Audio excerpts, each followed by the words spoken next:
hoje aqui no nosso departamento falar de um tema tão importante que é a saúde mental sempre. Em tempos de pandemia, né, Clarissa? Essa coisa tomou uma dimensão extraordinária, tá? Então, você é muito bem-vinda aqui com a gente, né? Nos tempos virtuais, não posso te oferecer um café, não dá para conversar, mas é um prazer ter você aqui conosco. E agradecer ao professor Cássio, seu colega de turma, né, para falar sobre esse tema e tá aqui te fazendo a sala, né, como alguém muito próximo seu, assim, de colega de classe, tudo isso. Então, eu vou passar a palavra para vocês, desde já, lembrando, né, que a gente está gravando, essa reunião, ela fica disponível depois, e lógico que se tiver a concordância da Clarissa, eu vou pedir sua autorização depois, né, por escrito e tudo, e as perguntas, eu vou pedir para que todas as perguntas, dúvidas, manifestações, vocês façam pelo chat, e o Cássio que vai fazer toda essa moderação hoje, tá bom? Então, Clarissa e Cássio, a palavra é de vocês, fiquem à vontade, e boa reunião para todos nós. Clarissa, seja muito bem-vinda. De volta ao CAISM, não presencialmente, mas nesse momento virtualmente. O meu papel vai ser basicamente o de moderar, após a sua apresentação, moderar as questões que vão ser encaminhadas pelo chat, tá bom? Então, seja muito bem-vinda, uma ótima reunião a todos. Obrigada, Cássio, obrigada a todos pelo convite. Para mim é uma satisfação muito grande estar aqui participando dessa reunião. Na verdade, eu já estou de volta ao CAISM há bastante tempo, porque eu faço parte da equipe da consultoria psiquiátrica, então, quase que semanalmente eu visito o CAISM para ver os casos, ver as mulheres, conversar com os residentes, com os supervisores a respeito dessas solicitações de interconsulta. Bem, vou compartilhar uma tela, então, vou ver aqui se eu acerto no Gmail.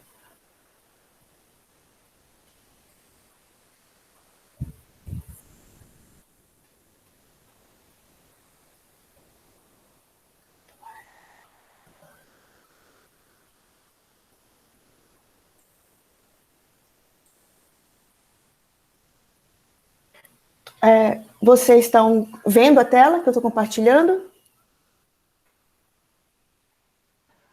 Sim, Clarissa. Perfeitamente. Então, vamos... Então, eu vou falar em termos gerais, de saúde mental nos tempos do Covid. Eu vou falar em geral, porque a saúde mental é um aspecto que está sendo bastante comprometido nessa pandemia, em todos os níveis, em todas as populações. Eu vou fazer um panorama e depois falar um pouco mais de como fica a saúde mental da mulher em meio à pandemia. Então, só fazendo um retrospecto do que todos nós temos passado, né? No final, em novembro de 2019, surgiram os primeiros casos dessa nova doença viral na China. Já ano passado na China isso causou algum alarme, mas acredito que os governos, as pessoas, né, os diferentes países não imaginaram ano passado a dimensão que o Covid-19 ia tomar, né? Esses são dados da OMS de ontem, né? A gente já tem mais de 27 milhões de casos confirmados de Covid ao redor do mundo, sabendo que há uma grande taxa de subnotificação, então provavelmente o número de pessoas infectadas é muito superior a esse, e estamos nos aproximando de 900 mil mortes relatadas ao redor do mundo, né? O Brasil tem sido um país severamente atingido, né? Quer dizer, se no começo do ano de 2020, a Europa foi mais atingida até março, abril, né? Logo a pandemia chegou às Américas, né? onde ela tem tido um grande impacto, tem tido um efeito bastante devastador sobre a saúde da população, né? No Brasil, ontem, nós passamos de 128 mil mortes relacionadas ao coronavírus e mais de 4 milhões de casos, né? No estado de São Paulo tem o maior número total de casos, mas se a gente considerar por milhão de habitantes, nem é o máximo de casos relativos ao tamanho da população. Mas em termos absolutos é o estado com o maior número de casos aqui no Brasil, né? E na região de Campinas a gente teve um atraso em relação à capital, quer dizer, o crescimento mais acentuado do número de casos chegou para a gente um pouco mais tarde, mas chegou também e a gente está ainda numa curva que não decresceu ainda de casos. Esses dados são dados de ontem, né? Aqui no HC Unicamp, aliás, no HC não, nos serviços de saúde relacionados à Unicamp, né? A gente já alcançou quase 120 óbitos relacionados ao Covid, né? E mais de 1.500 casos confirmados, né? No CAISB, já houve 97 casos confirmados e 6 óbitos relacionados ao Covid. Bom, a pandemia chegou para valer e colocou para toda a população, para todos nós, assim, profundas mudanças nos nossos modos de circular pela cidade, de nos relacionarmos, de trabalharmos, de estudarmos, de vivermos o nosso cotidiano, né? Com essa mudança tão drástica, vieram muitas incertezas, muitas inseguranças, né? Incertezas de natureza econômica, o fechamento do comércio, o fechamento das atividades, né? Tem um impacto econômico, teve e tem um impacto econômico que a gente nem pode dimensionar completamente ainda, né? Só ao longo dos próximos anos, né? Nem digo dos próximos meses, que a gente vai ter a real dimensão das consequências, né, econômicas da pandemia. E, além disso, né, um profundo impacto nos serviços de saúde, né? Agora, a gente está chegando numa fase em que parece estar havendo um certo equilíbrio entre a disponibilidade do serviço e o número de casos que estão se aproximando, mas se vocês lembram, no começo do ano, em abril, março, abril, né, havia uma carência de equipamentos de proteção individual, uma necessidade de uma brutal reorganização dos serviços, né? E isso gera para a população, para todos nós, né, um estado frequente de incerteza, de insegurança em relação ao futuro, né, e de diversas situações estressantes no cotidiano, né. Rapidamente tem sido feito um esforço de entender o que é esse novo cotidiano que se coloca para todos nós, né, quais dessas transformações que a gente tem enfrentado vão ser restritas ao período da pandemia, né, quais vão perdurar por mais tempo, mais anos, quais serão definitivas. Isso é um cenário ainda muito incerto, né?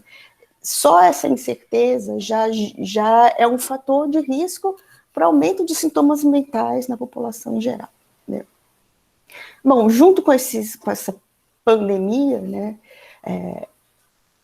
em 2020, né, nesses 8 meses de 2020, o número de publicações relacionadas à saúde mental e à pandemia de Covid aumentou, surgiu do nada e alcançou milhares rapidamente. Eu acho que até da universidade, uma popularização do conhecimento nessa área. Então, eu acho que tem sido historicamente, cada um que se interessa. Ops. Interferência. Então, em poucos meses, passamos das milhares de publicações relacionadas ao tema, né? E num esforço de tentar compreender os impactos da pandemia em termos de saúde mental. né? Muito tem se falado de uma segunda pandemia, uma pandemia, uma segunda onda, que seria uma onda de transtornos mentais, de doença mental.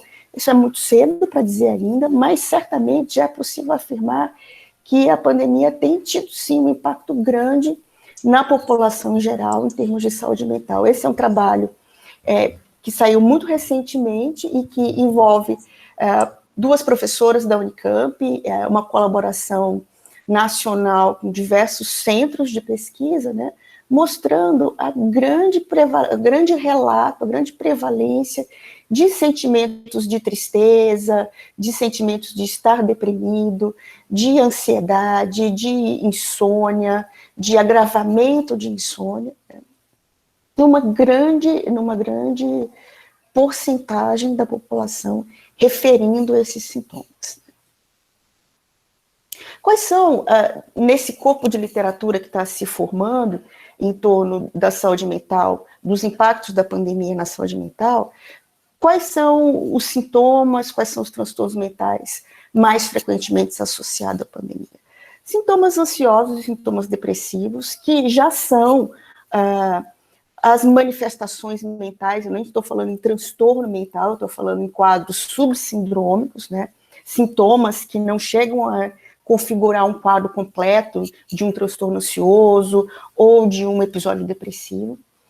Esses quadros subsindrômicos ansiosos e depressivos já são aqueles que são mais frequentes na população e tem uma frequência elevada. Mas com a pandemia, as taxas de sintomas ansiosos e depressivos têm aumentado significativamente, né? Além dessas manifestações subsindrômicas de ansiedade, que incluem insônia, irritabilidade, nervosismo, tensão muscular, tristeza, preocupação constante, né? A gente tem tido um aumento também da taxa de transtornos, né? Aí a gente não está mais falando de quadros subsindrômicos, mas transtornos propriamente ditos, né? Como o transtorno de ansiedade generalizada, que é justamente caracterizado pela preocupação constante, uma tensão, uma dificuldade de relaxar, um pensar e um antecipar eventos negativos permanente, né?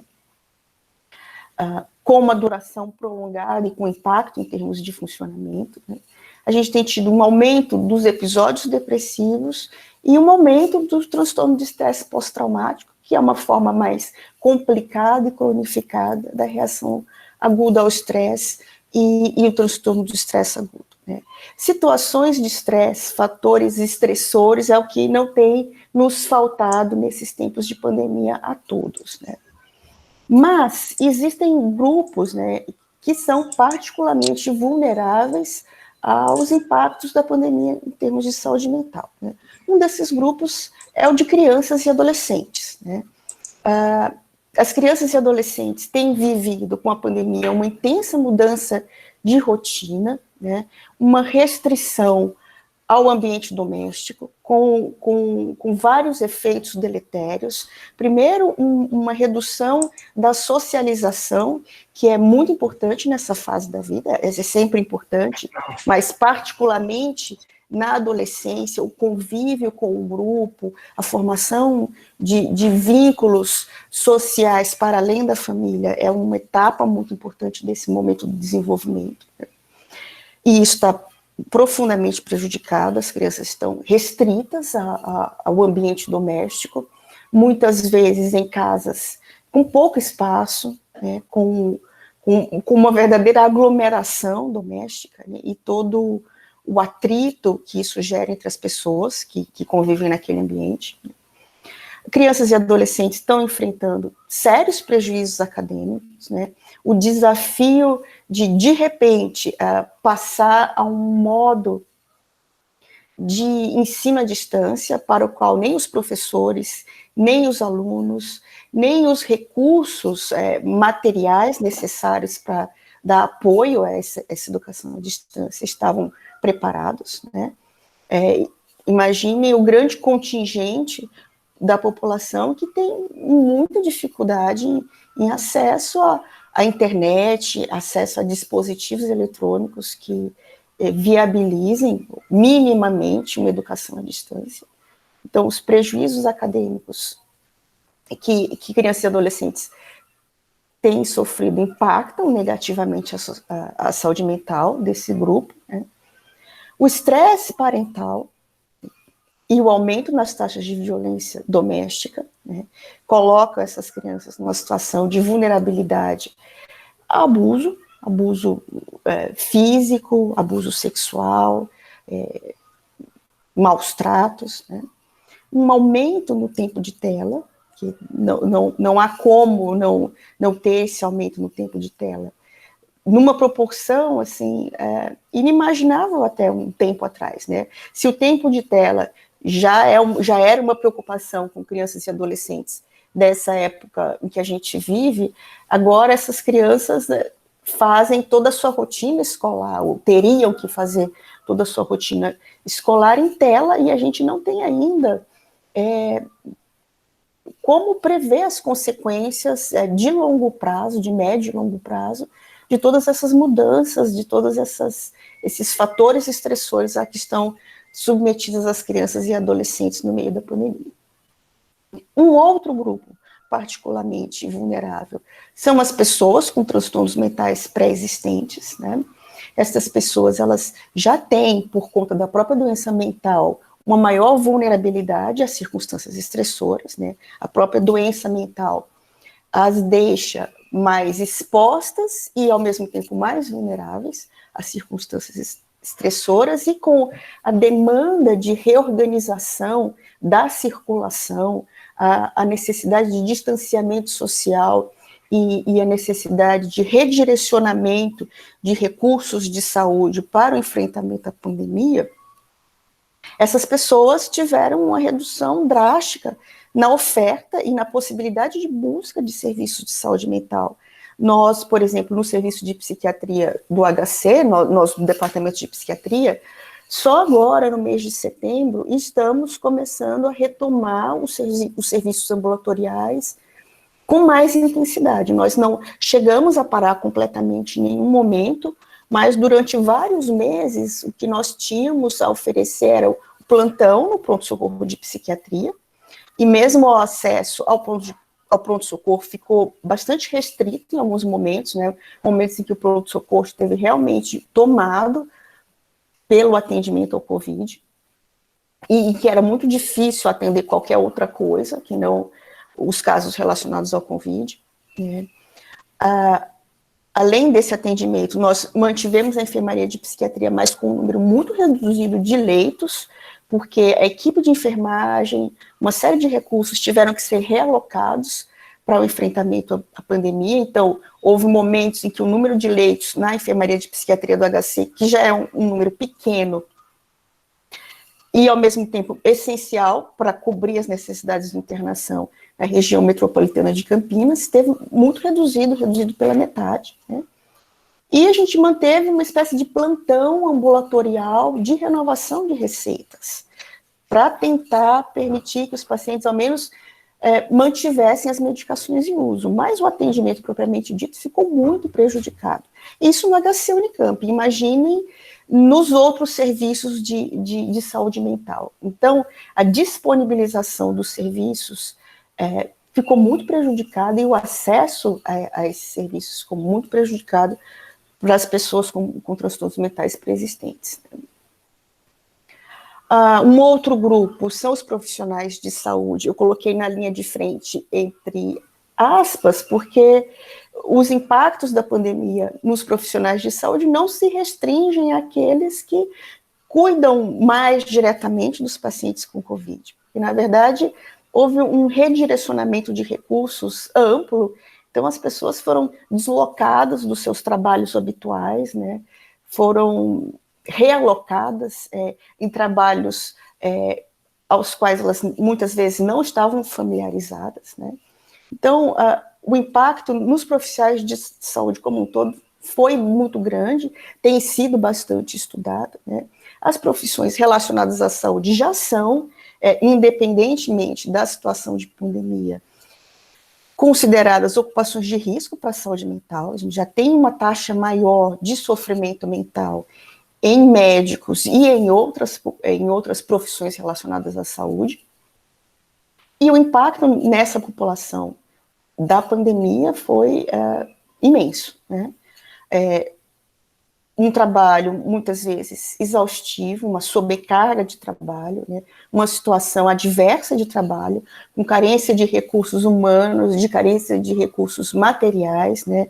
Houve um momento em que o próprio HC esteve muito carente de equipamentos de proteção individual, que gerou muita ansiedade nos profissionais, muito estresse, muito atrito, né?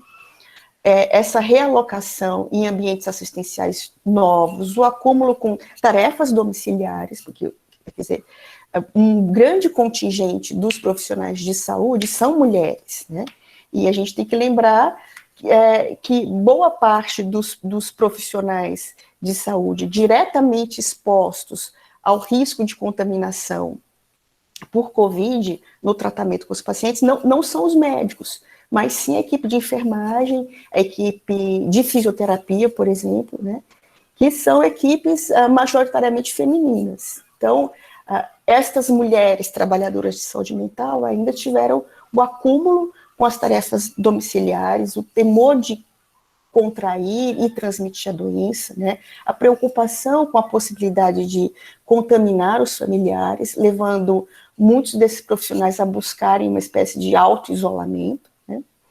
Nós tivemos muitas situações no HC em que trabalhadoras da saúde, né, tinham familiares internados ao mesmo tempo, né, enfermeiras com pai, com mãe internados na UTI, né, numa situação muito estressante, uma situação de muito sofrimento, de muita preocupação, e uma característica que é prévia a essa população, que já é bem conhecida e anterior à situação da pandemia, que é a dificuldade de reconhecer a necessidade e buscar ajuda para o sofrimento e para o tratamento de saúde de um modo geral e para o tratamento em saúde mental particularmente, né? Pacientes com Covid-19, os próprios pacientes, estão em risco por estarem submetidos ao isolamento, né, privados da convivência com os familiares, né, a própria comunicação com os profissionais de saúde prejudicada pela necessidade de uso de toda aquela paramentação, das máscaras, do face shield, né, pela restrição da entrada dos profissionais no leito. Então, a equipe de enfermagem, a equipe médica, todas as equipes acabam entrando muito menos no quarto, por conta da necessidade de isolamento, por conta da necessidade de uso racional dos EPIs, né? Muita incerteza em relação ao prognóstico, sentimento de impotência e frustração, estigmatização, muito medo na população de contrair o Covid, dúvidas em relação a qual tempo de transmissão, qual o risco de alguém que já teve continuar transmitindo, mesmo não tendo sintomas, né? Muita dificuldade em acesso à informação confiável. A gente tem vivido durante todos esses meses de pandemia uma guerra de informações, né? Informações conflitantes, muitas fake news, né? Muita dificuldade da parte da população em geral, até nós profissionais de saúde, mas mais ainda da população leiga, e entender, em discernir o que são informações confiáveis do que não são, né? O medo da morte, né, que esses pacientes vivenciam, né? Perdas de parentes e amigos, assim, temos tido no HC muitas situações de famílias inteiras internadas, né, de marido, mulher na UTI, filho na enfermaria por Covid. Então, muitas pessoas perderam familiares enquanto estavam internadas, né, o que envolve muitas vezes sentimentos de culpa, quem transmitiu para quem foi o caso que passou para o resto da família, né. E uma outra condição que tem se mostrado cada vez mais frequente, que são síndromes neuropsiquiátricas relacionadas, possivelmente relacionadas de um modo mais etiológico direto, de um modo mais neurobiológico, síndromes neuropsiquiátricas relacionadas ao Covid. Uma outra questão que tem se mostrado, que tem aparecido, agora que o contingente de sobreviventes do Covid tem aumentado cada vez mais, é a permanência de sequelas, né? Havia, a princípio, uma ideia na população geral de que ou se morria de Covid ou se curava sem nenhum tipo de problema subsequente. E a gente tem visto, tem acompanhado, a clínica médica instituiu um ambulatório de segmento pós-Covid. Nós, da saúde mental, também estamos instituindo um ambulatório de segmento em saúde mental pós-Covid. E a gente tem visto uma grande quantidade de pacientes, não é a maioria, felizmente, que não falece, mas não se recupera completamente, fica com sequelas. A gente tem tido casos de pacientes que evoluíram com uma fibrose pulmonar e dependência de O2, e uma série de outras consequências de longo prazo, consequências clínicas, não só consequências em termos de saúde mental, de longo prazo da infecção por Covid.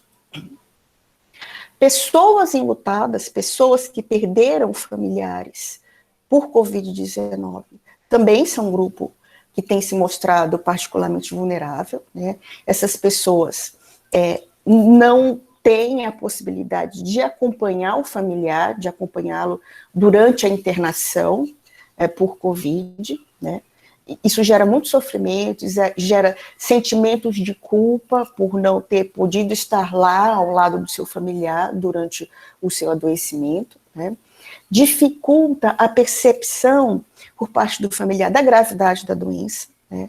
Então, não vendo concretamente o seu familiar ter seu estado de saúde deteriorado, esses familiares têm dificuldades em se preparar para a morte, em antecipar a chegada dessa morte, ou mesmo de formular aquele pensamento que muitas vezes é consolador para o familiar enlutado, que é a ideia de que a morte pode ter sido um alívio do sofrimento, a ideia de que o doente já estava sofrendo muito e que a morte pode ter chegado com alívio. Não acompanhando a internação, fica mais difícil construir essa preparação para a morte e essa ideia da gravidade do quadro, né? Existe a impossibilidade de se despedir, né? O momento de final de vida é um momento muito importante para as pessoas que ficam, momento de agradecer, de se desculpar, de dizer coisas importantes para aquele que está prestes a morrer, e essa possibilidade de se despedir e de dizer essas últimas coisas tem uma influência muito grande em como essa pessoa vai enfrentar o luto depois do falecimento, né? Ter tido essa oportunidade de se despedir, em geral, facilita o processo de luto, né? Permite um processo uma evolução mais favorável do processo de luto, né?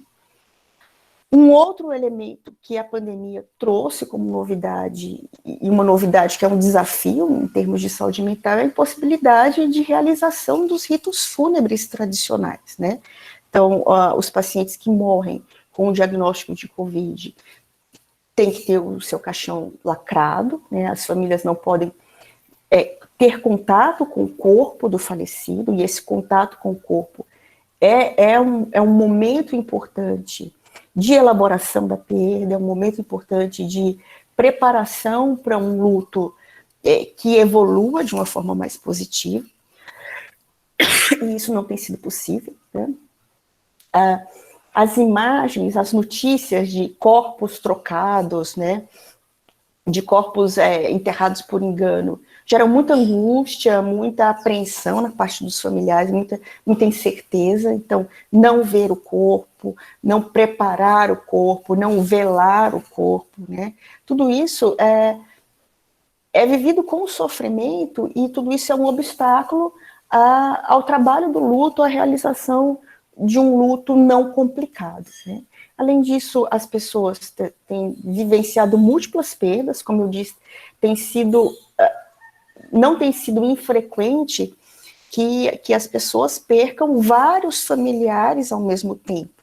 ou em um curto espaço de tempo por Covid, né? A gente tem tido muitas contaminações intrafamiliares, e essas contaminações intrafamiliares, novamente, né, geram muitos sentimentos de culpa e culpabilização entre as pessoas, né? Quem passou para quem que naquela visita levou a doença para a família toda, né, e acabou resultando em múltiplos falecimentos. E dentro de todo, quer dizer, na interseção com todos esses grupos, nós temos as mulheres, né? As mulheres são um grande contingente dos profissionais de saúde, das pessoas com transtornos mentais prévios, especialmente de ansiedade e depressão, que são transtornos mentais comuns e mais prevalentes em mulheres, né? Temos as mulheres adolescentes, as mulheres enlutadas, as pacientes mulheres com Covid, e nós temos uma vulnerabilidade às mulheres que é independente de todo o pertencimento a esses outros grupos de risco, e que tem a ver com um impacto diferencial nos gêneros dessa pandemia, né? Todas as mudanças decorrentes da pandemia têm tido um impacto maior na vida das mulheres, né? O aumento da sobrecarga de cuidado tem sido maior para as mulheres, né? As mulheres já tradicionalmente ocupam esse espaço de cuidadoras, né? Tanto cuidadoras formais como cuidadoras familiares informais. Elas cuidam dos mais velhos, cuidam das crianças, cuidam dos pais com demência, e a sobrecarga relacionada a esse cuidar aumentou muito com a pandemia, né? Bem como a sobrecarga de trabalho doméstico, né? E uma série de acúmulos de eventos, de estressores, né? Que incide diferencialmente, incide principalmente ou com maior carga sobre as mulheres, né? As escolas e creches fechadas, né? Colocando as crianças confinadas em casa, né, e aos cuidados prioritariamente das mães, né. Por mais que uma parcela dos pais ajude, é sempre essa a colocação, né? A mãe cuida, o pai, quando muito, ajuda no cuidado, né? Não é o pai cuida e a mãe ajuda. Então, isso incide de uma forma diferente sobre as mulheres, né? As escolas e creches fechadas, né, dificultam o trabalho para as mulheres que trabalham fora de casa, para as mulheres que mantiveram um trabalho num esquema de teletrabalho em casa, né? Elas têm que conciliar a jornada do teletrabalho com, ao mesmo tempo, o cuidado das tarefas domésticas, das crianças, e não apenas o cuidado das crianças, mas da educação à distância, né? Crianças pequenas, até uma certa idade, não têm condições de realizar sozinhas as tarefas relacionadas à educação à distância. Mesmo que essas tarefas sejam online, mesmo que elas sejam ao vivo, né, crianças até 10, 11, ou mesmo 12 anos, têm muitas dificuldades em fazer isso sem a assistência de um adulto do lado o tempo todo, né? Por tudo isso, o impacto econômico da pandemia incide de uma forma diferente e maior sobre as mulheres, né? Um impacto do trabalho, tanto formal quanto informal, e, ao mesmo tempo, uma fragilização das redes sociais, das redes informais de apoio, né? Da possibilidade de contar com a ajuda da mãe, da irmã, das outras mulheres, enfim, uma fragilização dessas redes de apoio, né? Estou mostrando aqui que isso incide também sobre nós, mulheres da universidade, né? Esse estudo aqui, só trazendo esse destaque, né, mostra como o número de mulheres que foram autoras de trabalho nesse ano caiu muito em proporção ao número de mulheres autoras de trabalho de 2019, né? E eles fizeram nesse trabalho vários modelos matemáticos, e a conclusão é que, de fato, todas as mudanças relacionadas à pandemia tiveram um impacto diferente, também nas mulheres pesquisadoras, nas mulheres cientistas, de uma forma diferente e maior nas mulheres que nos homens. Um outro efeito colateral da pandemia e das medidas de isolamento social decorrentes da pandemia tem sido o aumento da violência doméstica e da violência contra a mulher nesses meses de isolamento, de distanciamento social, né? Isso tem sido relatado de uma forma muito sistemática, né? No Brasil, fora do Brasil, né? O aumento da violência contra a mulher, inclusive da violência sexual, né? A princípio poderia se pensar que com o distanciamento social as mulheres estariam menos expostas aos estupros, à violência sexual, mas o que tem sido observado é uma migração dessa violência da rua para o ambiente doméstico, o ambiente familiar, né? Ao mesmo tempo, né, com a sobrecarga dos serviços de saúde,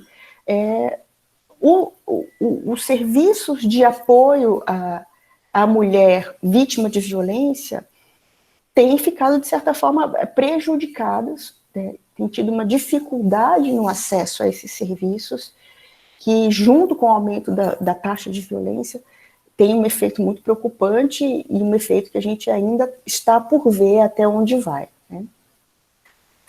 Para gestantes e puérperas, também a pandemia tem tido um impacto diferencial, né? Muitos trabalhos mostrando o aumento de sintomas depressivos e ansiosos durante a gestação e no puerpério.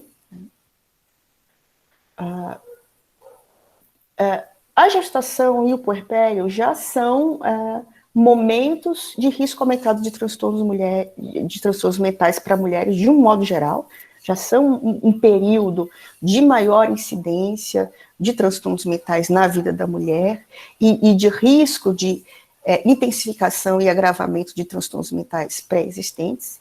E com a situação da pandemia, né, você tem prejuízo na assistência à lactação, prejuízo no acesso aos cuidados pré-natais, né, uma preocupação constante com a própria saúde da gestante e com a saúde do bebê, insegurança em relação aos efeitos diretos do Covid sobre a gestação.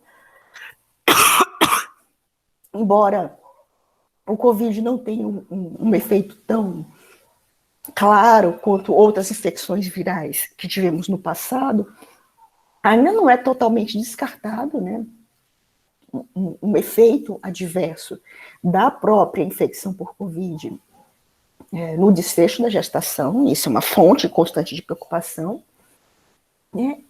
E uma rede de cuidados que fica prejudicada, né? São gestantes e puérperas que, no momento de grande necessidade de rede de apoio, né, para o cuidado não só do recém-nascido, como dos outros filhos que ela, porventura, já tenha, está na situação de isolamento, de distanciamento social, de restrição à circulação, e, portanto, está com essa rede de cuidados prejudicada, né?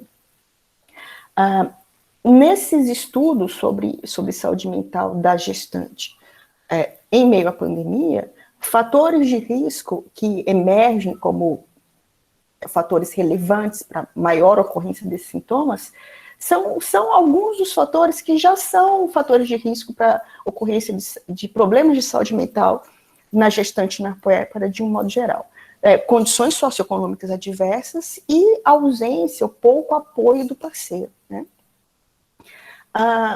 Se a gente pensar na situação geral de estresse da pandemia, é bem razoável imaginar que a condição dos parceiros em oferecer apoio à puérpera gestante também já está prejudicada, né? Então, talvez a gente possa contar e esperar uma redução geral de apoio, não só das redes sociais, mas do próprio parceiro nesses momentos, deixando a mulher em maior risco para sintomas mentais, né? Agora eu vou falar rapidamente de algumas iniciativas na Unicamp, né? Duas delas, uma delas é o grupo de apoio GAPS, que é o grupo de apoio aos profissionais de saúde. Esse grupo foi uma iniciativa dos departamentos de saúde coletiva e de psiquiatria, né, com a participação de um grande número de voluntários, né, na situação da pandemia. Também a gente vê, há muitas mazelas, mas é também um momento em que muitas pessoas manifestam solidariedade, em que muitas pessoas manifestam os seus melhores aspectos. Então, rapidamente se constituiu um grande grupo de voluntários inclusive externos ao Unicamp, né, para oferecer atendimento remoto aos profissionais de saúde do HC e do CAISM também. O GAPS esteve e está disponível também para os profissionais do CAISM, ele não é restrito ao HC. Os atendimentos são principalmente online, né, de diversas modalidades, atendimentos individuais, online, uma psicoterapia breve, por teleatendimento, né, atendimentos em grupo, grupos Balint para médicos, né, e uma retaguarda psiquiátrica quando identificada a necessidade de algo além do acompanhamento psicoterápico. Além disso, o GAPS surgiu ainda em março, ele já começou a funcionar. Em março, o número de casos atendidos nos serviços de saúde da Unicamp era relativamente pequeno. Por que o GAPS começou antes mesmo de chegar os casos? Porque, tendo-se o HC sido designado como centro de tratamento, um centro regional de combate à pandemia, ainda em março, profundas transformações foram instituídas nas rotinas de trabalho de todos os profissionais em diversos níveis, então, não só aqueles que atuariam mais diretamente na linha de frente, mas todo o funcionamento, inclusive o funcionamento dos serviços técnicos de apoio no HC, teve que ser reestruturado, o que gerou muita ansiedade, muita insegurança, e já nesse primeiro momento, antes mesmo da chegada dos casos, ou de um número significativo de casos, o GAPS começou a ter uma procura importante, né? Um outro serviço que começou um pouco mais tarde, começou em abril, foi o APEM Covid, que é um grupo de apoio emocional para pacientes internados com Covid-19 e seus familiares. Essa foi uma iniciativa de algumas professoras do departamento, a professora Renata, e de residentes de psiquiatria, né? Esse grupo de residentes, e também outros professores do departamento, o professor Roosevelt, que é um professor titular já aposentado do departamento, se voluntariou para participar do APEM Covid, né? Então, com o apoio do HC, que disponibilizou rede Wi-Fi, abriu a rede para todo o HC, para que pacientes e familiares pudessem usar também, né? Disponibilizou chips de celular, tablets doados, a gente conseguiu montar essa estrutura de apoio à distância para pacientes internados e para os seus familiares, e um grupo que vem recebendo uma atenção particular são os familiares enlutados de pessoas que faleceram por Covid no HC Unicamp. O APEM ele é mais restrito ao HC por uma questão de disponibilidade de recursos humanos. O GAPS não, ele está disponível para o CAISM também. Mas o APEM tem oferecido esse acompanhamento do luto, né, por aqueles familiares que assim desejam, né, familiares que perderam pacientes por Covid lá no hospital. Além dessas iniciativas que já estão acontecendo, né, e estão em constante reformulação, porque a resposta às necessidades de saúde mental exigiu uma atuação rápida e dinâmica, e também esses serviços têm que se transformar rapidamente e se adaptar às circunstâncias sempre em mudança da pandemia. Uma perspectiva futura que já está começando é esse ambulatório que vai dar seguimento aos casos mais graves e que demandem um tratamento psiquiátrico propriamente dito e mais prolongado, de pessoas que venham tanto do GAPS quanto do APEM Covid. Uma outra iniciativa nesse contexto foi a elaboração dessa cartilha que foi disponibilizada para profissionais, pacientes, supervisores, familiares, né? Dando várias informações e dicas e técnicas de melhora da saúde mental e também informações sobre como lidar com algumas circunstâncias e como ter acesso aos serviços e acesso à ajuda em saúde mental em meio à pandemia. Bom, eu fico por aqui, agradeço muito o convite, eu vou encerrar logo para que a gente possa abrir espaço para a conversa, né? E vou encerrar a apresentação agora para que a gente possa conversar. Eu estou aparecendo? Sim, você está aparecendo. Muito obrigado pela tua explanação.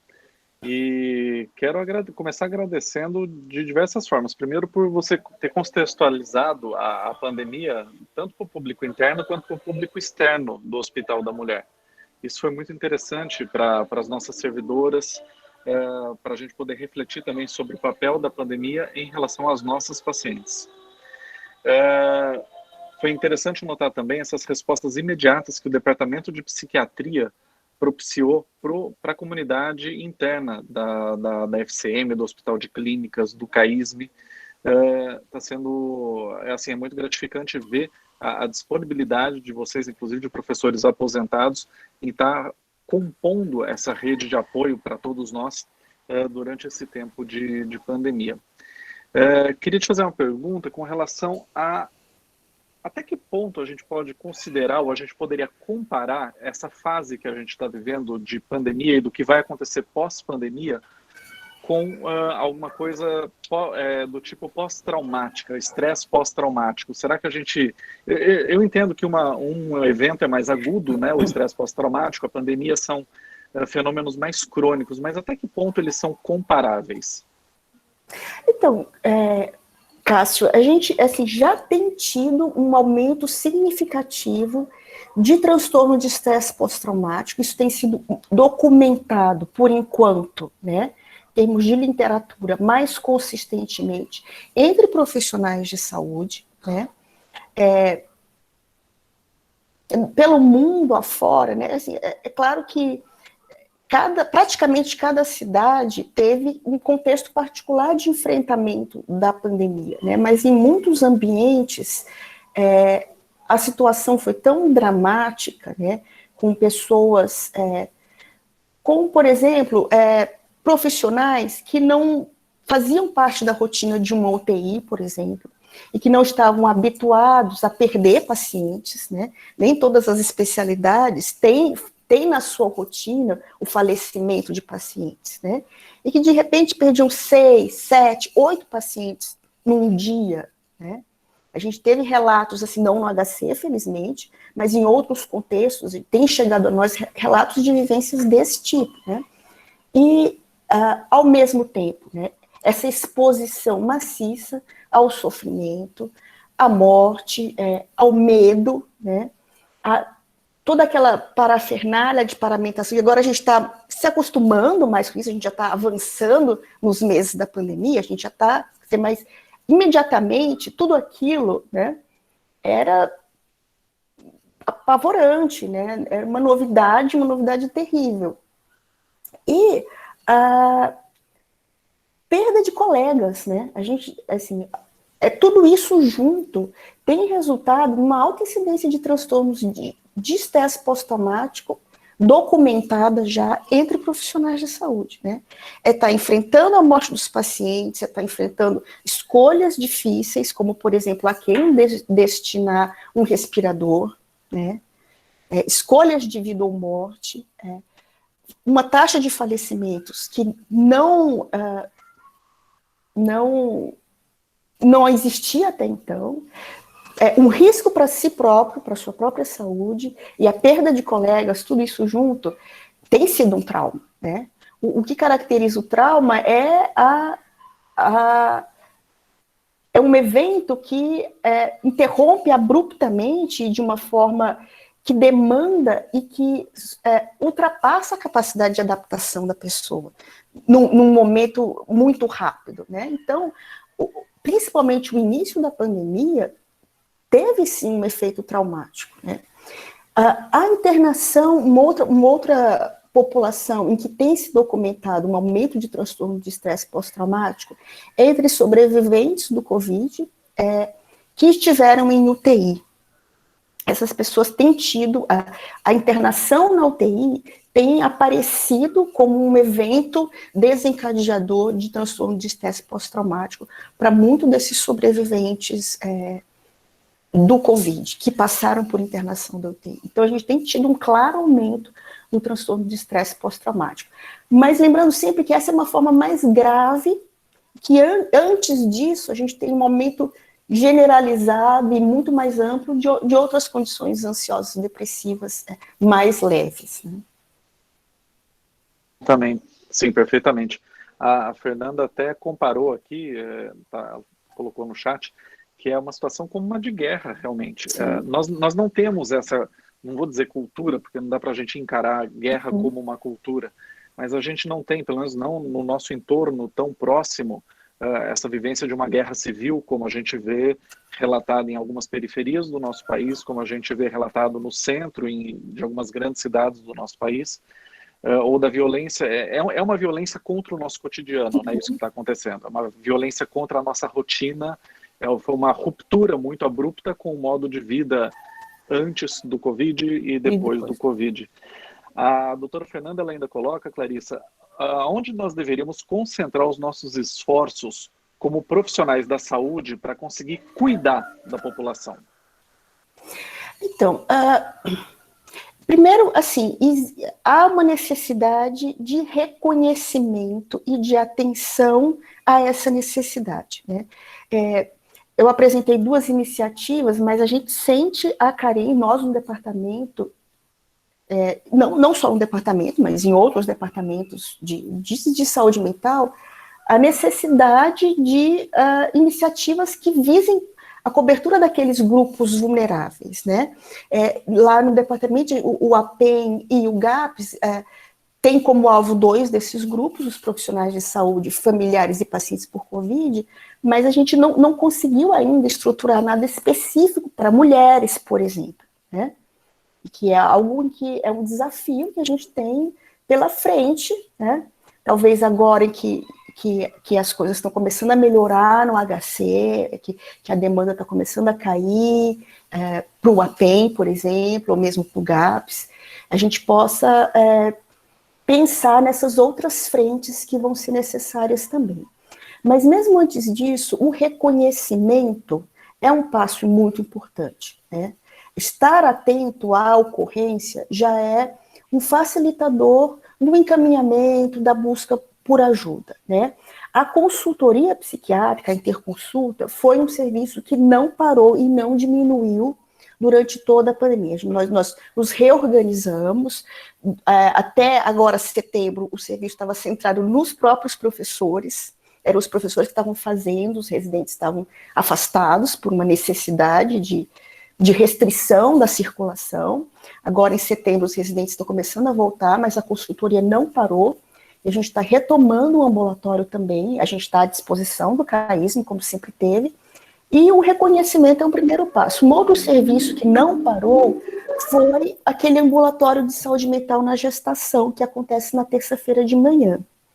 Esse também, a gente chegou a observar lá por maio, junho, uma queda muito grande na procura, e essa queda na procura é preocupante porque, na nossa interpretação, ela não reflete uma queda na necessidade, mas uma dificuldade no acesso, né? Foi um momento em que as pessoas estavam com muito medo de vir ao CAISM, de vir ao HC, com muita dificuldade em circular, então essas gestantes também faltaram muito ao ambulatório de saúde mental, e essas faltas são preocupantes porque elas vão se refletir mais adiante, né? Então, eu acho que a gente precisa pensar em estratégias específicas, né? Outra população é a população vítima de violência, né? Ainda, além de tudo, né? enfrentando agora os serviços de atenção à mulher vítima de violência. Essas portarias, essas mudanças na forma de trabalho, que criam mais obstáculos para o acesso das mulheres ao serviço. Então, a gente tem que, nós da saúde mental e as pessoas relacionadas, envolvidas com o cuidado da saúde da mulher, precisamos conceder novas medidas que contemplem essa necessidade, né? E o reconhecimento é um primeiro passo muito importante. Perfeito. É escolher as guerras que a gente vai lutar, né? Quais são as batalhas que a gente vai Mas travar. a saúde materna é sempre uma guerra que vale a pena, né? Vocês sabem muito bem disso, né? Se tem uma intervenção que tem um impacto amplo em termos de saúde e de prevenção de saúde, é o cuidado pré-natal e perinatal, né? E o cuidado materno, né? Cuidar das mães para que elas possam cuidar das crianças é um investimento em termos de saúde, é o mais importante. Em termos de saúde mental, não menos, né? Em todos os aspectos da saúde, em termos de saúde mental também. A saúde mental da criança é altamente dependente, a saúde mental do adulto é dependente da saúde mental da criança, e a saúde mental da criança é muito dependente da saúde mental e saúde física materna, né? Então, essa é uma guerra que vale a pena. E essa tua reflexão hoje nos ajudou a sair um pouco da nossa... de como a gente encara o cenário da pandemia. A gente imagina, eu já conversei com alguns docentes do departamento também, a gente às vezes se comporta como se a pandemia fosse um problema de classe média. O clube está fechado, a academia está fechada, o teatro está fechado. Mas isso para a população não é a grande diferença. A grande diferença é a maior exposição à violência doméstica, maior exposição à violência de gênero e violência sexual, que acontece também dentro do ambiente doméstico, não é na rua ou no ônibus. A maior parte dos agressores está dentro das residências ou é do núcleo familiar próximo de convívio, né, das mulheres. A Fernanda está lembrando aqui que nos ambulatórios de pré-natal e de revisão do parto está sendo notável o aumento das queixas de violência contra a mulher e os problemas mentais relatados pelas pacientes, inclusive tentativa de suicídio, que é algo que não é do nosso dia a dia. Então, se a gente começa a identificar isso num volume maior, é porque isso está afetando a população como um todo de uma forma mais expressiva. Então, a gente precisa sim se reestruturar esse apoio que o Departamento de Psiquiatria está oferecendo de uma forma novamente estruturada. Ele é importantíssimo para nós. A Juliane te parabeniza pela aula, pelo trabalho tão importante de vocês. A Adriana Luz também te parabeniza pela aula e te parabeniza pelas reflexões. Vamos tentar, então, estreitar, né, Clarissa, ainda mais esse relacionamento, em particular a questão eu acho que das gestantes. Você mesma relatou, elas estavam um grupo que estava se protegendo no início da pandemia, mas chega uma hora que o movimento, não estou dizendo que ele é desejado, mas o movimento natural de maior exposição, ele acaba acontecendo, ou o momento em que afloram as doenças psiquiátricas causadas pelo isolamento prolongado. Então, a gente tem as duas circunstâncias. A gente tem gestantes se expondo à Covid por circulação e, ao mesmo tempo, nós temos os reflexos da doença psiquiátrica derivadas do isolamento prolongado, né? E esse momento de retomada de uma série de atividades, né, se por um lado traz um respiro, por outro, coloca as mulheres numa situação muito complicada, que é o fato de que as escolas e creches estão fechadas, né? Então, o que para, num aspecto, pode trazer melhoras, né, possibilidade de circular, retomada um pouco das atividades, né, é mais um desafio para as mulheres, que é como voltar ao trabalho presencial, né, o que está sendo cobrado em várias frentes, né. O contingente que pode prosseguir em teletrabalho é pequeno, e é de classe média alta. A trabalhadora de classe média baixa, de classe baixa, não faz teletrabalho, né? E como voltar ao trabalho sem contar com escola e creche? Então, tudo isso incide sobre a saúde da mulher global e e mental de uma forma muito pungente, né? E a saúde mental e global da mulher estão, assim, se refletem primariamente onde? Na sua saúde sexual reprodutiva, né? O médico primário da mulher, o médico a que a mulher se refere, a médica a que ela se refere é a sua ginecologista, seu obstetra, né? O médico de contato mais regular. Com certeza. E a Joana Zambonin, perdão, está lembrando aqui que realmente para conseguir cuidar de crianças, das atividades da escola e trabalhar na área da saúde, em que o teletrabalho não é a regra, né? Não é a regra, perfeito, não é a regra, mas sim a exceção, né? Isso cria ansiedade e preocupação para vários profissionais, né, que estão envolvidos nessa cadeia.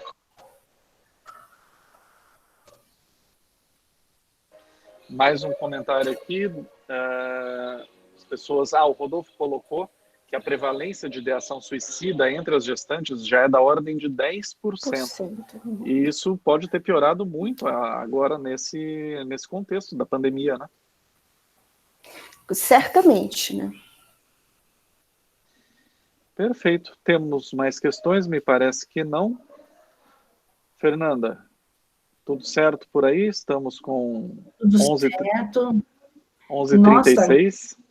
Clarissa, você trouxe uma reflexão para todo. Eu estou aqui pensando assim na minha vida. Acho que já foi tipo uma terapia valente aqui para todos que estão aqui te ouvindo.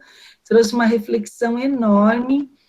Nossa, muito obrigada mesmo. E assim, o que o Cássio falou, acho que é super importante, né, Cássio, tentar estreitar as relações mesmo, porque é assim, a gente tem alguns ambulatórios funcionando, os mais graves já estavam funcionando, e agora voltaram alguns, talvez um pouco menos graves.